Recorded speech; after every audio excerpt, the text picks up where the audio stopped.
Nairobi. Now, President William Ruto has announced plans to deploy bursary allocation to counties in a move that seeks to fix the crisis of funding education of learners from vulnerable backgrounds across the country.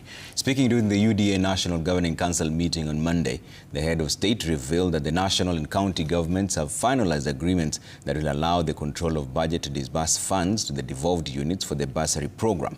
This comes as Education Cabinet Secretary Julius Migos asked school principals across the country to utilize the 50% capitation released to schools to ensure that no learner is locked out of the grade 10 transition.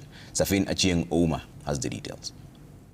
It was during the UDA National Governing Council meeting held at State House, Nairobi on Monday that President William Ruto made an announcement that unlocked the impasse that delayed the disbursement of bursary funds to needy learners across the country. We were in a meeting with the governors and the national government. There was a requirement that the national government, because it is a function of the national government, that we have an agreement with the county governments. Now it is for the controller of budget to release money for counties to be able to carry out the function of making sure that no child in Kenya is left behind or does not go to school. You will disburse bursaries. The president's announcement coming against the backdrop of a High Court ruling that barred counties from issuing new bursaries, citing constitutional limits on funding national government functions. The Controller of Budget had issued a circular that restricted county bursaries to pre-primary and vocational education, warning that any issuance outside those provisions oversteps the mandate of the national government.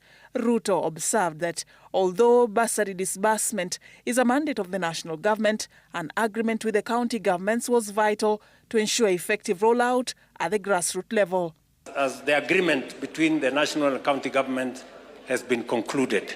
His announcement coming a few days after he issued a directive to all principals not to send learners away due to lack of school fees and uniform as part of his commitment to ensure a 100% transition. Speaking at the sidelines of a roundtable meeting on education financing held in Nairobi, Education Cabinet Secretary Julius Migos warned that tough action will be taken against any school principal who will defy the presidential directive. From today, data is being collected in the field.